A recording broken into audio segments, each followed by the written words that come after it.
स्वागत है आपका यूट्यूब चैनल टेस्ट स्टडी पीके में। तो आप चैनल पे नए हैं तो चैनल को सब्सक्राइब कर दीजिए। मैं आपको पढ़ाता हूँ 10 क्लास का बिहार बोर्ड के लिए, ठीक है ना। तो आप 10 क्लास यदि इस बार एग्ज़ाम देने वाले हैं तो वीडियो को देखिए लास्ट तक, आपको बहुत ही इन्फॉर्मेशन मिलेगा अच्छे जो कि आपको एग्ज़ाम पॉइंट ऑफ व्यू से बहुत ही इम्पोर्टेंट हो। तो चलिए लेट ना करते हुए सेशन को आगे बढ़ाते हैं। कृत्रिम वृक्क किन अवशिष्ट उत्पादों को रुधिर से अपोहन द्वारा पृथक करता है? पहला ऑप्शन है नाइट्रोजन के रूप में, कार्बन के रूप में, ऑक्सीजन के रूप में या इनमें से सभी के रूप में। बोल रहा है जब आपका किडनी खराब हो जाता है, किसी व्यक्ति का जब किडनी खराब हो जाता है ना, तो उसमें कृत्रिम वृक्क लगाया जाता है, यानी खुद से बनाया हुआ किडनी लगाया जाता है, ठीक है। वो किडनी क्या करता है कि आपको खून को साफ करता रहेगा, ठीक है। नहीं साफ होगा तब मर जाइएगा, किडनी खराब हो यानी आदमी मर जाता है, ठीक है ना।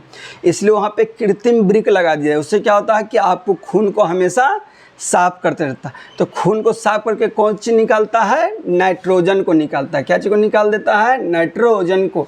खून से क्या चीज़ को निकाल देता है? नाइट्रोजन को आपको क्या कर देता है? बाहर कर देता है। नेक्स्ट क्वेश्चन, हाइड्रा में प्रजनन किस विधि से होता है? बोला हाइड्रा में प्रजनन किस विधि से होता है? द्विखंडन, मुकुलन, लैंगिक जनन या इनमें से सभी। तो बताइए हाइड्रा में किससे प्रजनन होता है? तो मुकुलन द्वारा। हाइड्रा में कैसे होता है? मुकुलन द्वारा। याद रखिएगा हाइड्रा में प्रजनन कैसे होता है? मुकुलन द्वारा। अमीबा में प्रजनन होता है द्विखंडन द्वारा। याद रखिएगा, अमीबो वाला बार बार पूछता है। अमीबा में प्रजनन किसके विधि द्वारा होता है? द्विखंडन द्वारा। अमीबा में प्रजनन द्विखंडन द्वारा। हाइड्रा में प्रजनन मुकुलन द्वारा, ठीक है। आगे, किसी माध्यम का अपवर्तनांक का मान होता है? माध्यम का अपवर्तनांक यानी अपवर्तनांक का फॉर्मूला पूछा है। तो अपवर्तनांक का फॉर्मूला होता है ये वाला, साइन आई बटे साइन आर। साइन आई बटे साइन आर बराबर अपवर्तनांक। क्या होगा?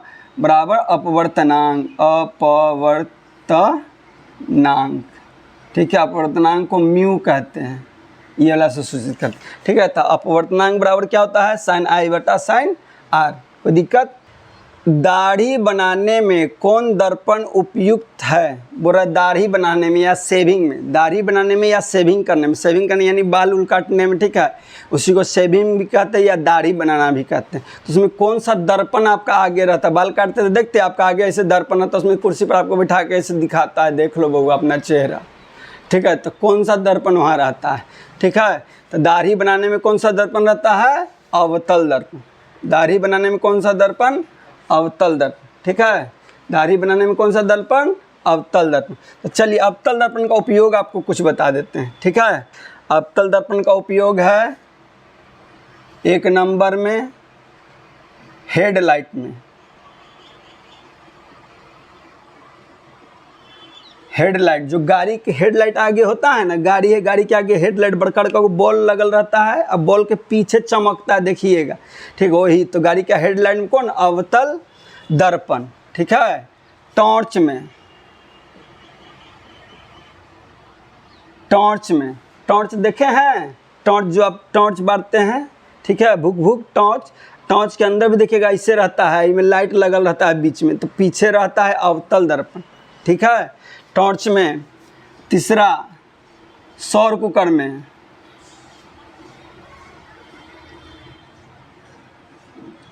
सौर कुकर में अवतल दर्पण, ठीक है। अवतल दर्पण के कहाँ कहाँ उपयोग है?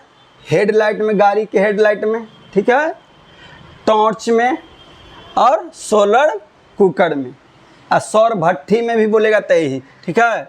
सौर भट्ठी बोले, सौर भट्ठी में भी अवतल, ठीक है। सौर भट्ठी में भी अवतल। अवतल दर्पण का उपयोग कहाँ कहाँ कर रहे हैं? हेडलाइट में कर रहे हैं, टॉर्च में कर रहे हैं, सौर कुकर में कर रहे हैं और सौर भट्ठी में कर रहे हैं, ठीक है। अवतल दर्पण को अभिसारी दर्पण कहते हैं। अभिसारी दर्पण, याद रखेगा, VVI है ये वाला, ठीक है। अवतल दर्पण को अभिसारी दर्पण कहते हैं। काहे कहते हैं अभिसारी दर्पण? क्योंकि जितना भी किरण आता है सब एक जगह जमा हो जाता है, ठीक है। ऐसे आपका अवतल दर्पण है, ऐसे जो भी किरण आएगा, जो भी किरण ऐसे आ रहा है किरण, ठीक है, जो भी किरण ऐसे आएगा सब एक के जगह पे जमा हो जाएगा। सब कहाँ जमा हो जाएगा? एक के जगह पे जमा हो जाता है। ये देखिए जमा हो रहा है, एक के जगह पे जमा हो रहा है ना अवतल दर्पण में, तो एक के जगह पर जमा होता है, इसीलिए इसको क्या कहते हैं?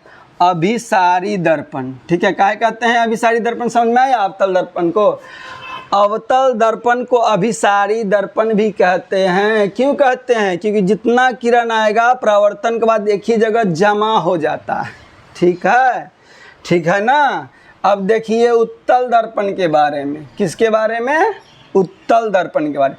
इसका उपयोग साइड मिरर में,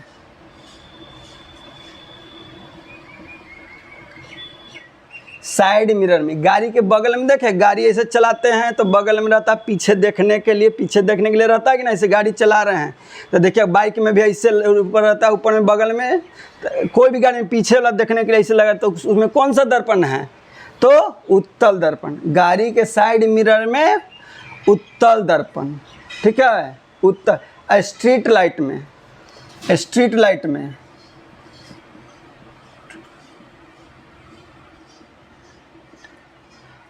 लाइट में भी उत्तल दर्पण। याद रखिए उत्तल दर्पण का उपयोग क्या है? साइड मिरर के रूप में, यानी पार्श्व दृश्य दर्पण के रूप में, और दूसरा स्ट्रीट लाइट में।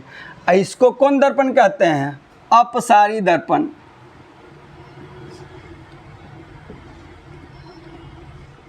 ठीक है। उत्तल दर्पण को अपसारी दर्पण कहते हैं। क्यों कहते हैं? क्योंकि मान लीजिए ये उत्तल दर्पण है, ये कौन दर्पण है? उत्तल दर्पण। जो भी किरण आएगा ऐसे चला जाएगा, छितरा जाएगा। जो भी किरण आ रहा है छितरा जा रहा है, ऐसे जाके छितरा जा रहा है, ऐसे आ रहा है, ऐसे छितरा जा रहा है, ठीक है। तो क्योंकि ये सभी किरण को छितरा यानी फैला दे रहा है, इसीलिए उत्तल दर्पण क्या कहते हैं? अपसारी दर्पण, ठीक है ना। समझ में आ रहा है? ठीक है। आगे तो इसकी फोकस माइनस में होता है, यानी ऋणात्मक। अवतल दर्पण की फोकस ऋणात्मक, उत्तल दर्पण की फोकस धनात्मक, यानी प्लस। उत्तल दर्पण के फोकस प्लस होता है, अवतल दर्पण के फोकस माइनस होता है। कोई दिक्कत? असमतल दर्पण के फोकस अनंत होता है, ठीक है। याद रखिए, इससे बाहर नहीं पूछेगा। समतल दर्पण के फोकस अनंत, अवतल दर्पण के फोकस ऋणात्मक यानी माइनस, उत्तल दर्पण के फोकस प्लस यानी धनात्मक, ठीक है। आगे बढ़ते हैं। स्पेक्ट्रम में किस रंग की किरण का झुकाव अधिक है? बोला स्पेक्ट्रम। स्पेक्ट्रम मतलब होता है क्या? इंद्रधनुष को स्पेक्ट्रम भी कहते हैं, ठीक है। इंद्रधनुष को क्या कहते हैं? स्पेक्ट्रम। तो उसमें कौन रंग है जो सबसे अधिक झुकता है? कौन रंग है जो सबसे अधिक झुकता है? ठीक है, कौन रंग है जो सबसे अधिक झुकता है? तो अधिक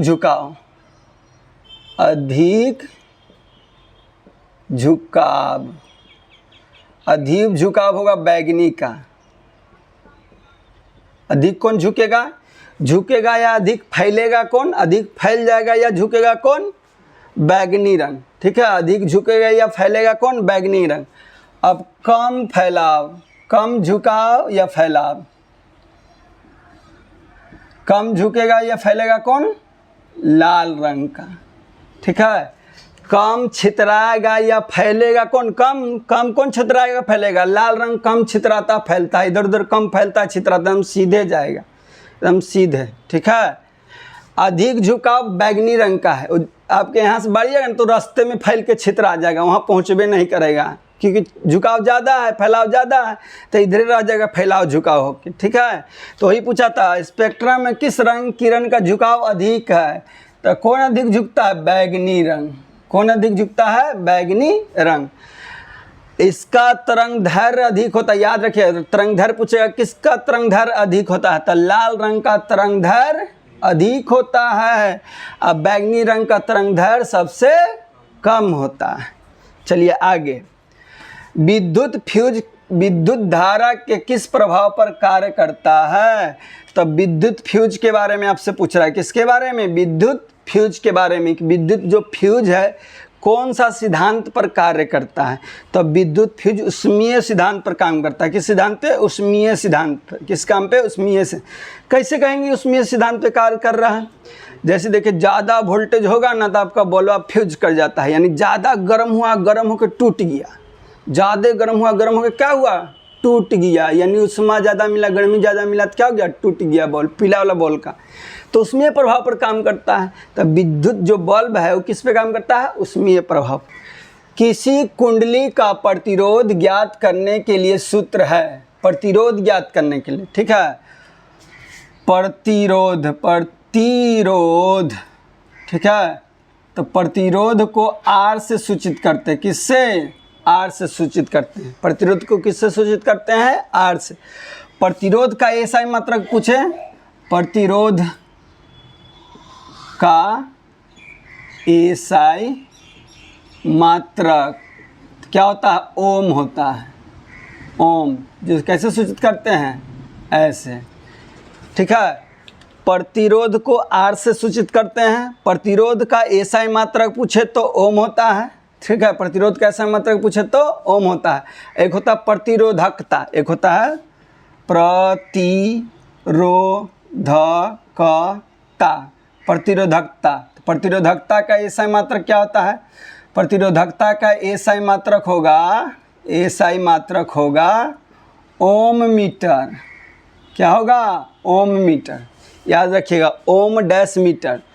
प्रतिरोध का ऐसा मात्रक ओम, और प्रतिरोधकता का ऐसा मात्रक होता है ओम मीटर। याद रखिएगा क्या आएगा? ओम मीटर। ऐसा रहेगा, ऐसा ओम डैश मीटर, या लिखल रहेगा हिंदी में ओम मीटर, ऐसा लिखल रहेगा ओम डैश मीटर, ठीक है।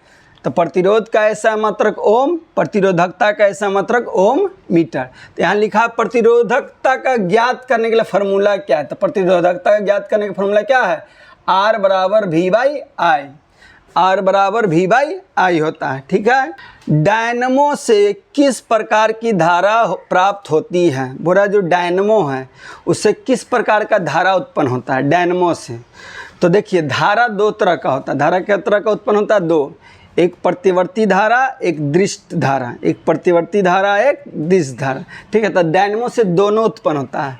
देखिए दृष्ट धारा इसको कहते हैं डीसी करंट, प्रतिवर्ती धारा को कहते हैं एसी करंट, ठीक है। इंग्लिश में दृष्ट धारा को कहते हैं डीसी करंट, प्रतिवर्ती धारा को एसी करंट। और डायनमो जो होता है ना दोनों करंट बनाता है, यानी दोनों धाराएं बनाती हैं, दृष्ट धारा भी और प्रतिवर्ती धारा भी, ठीक है।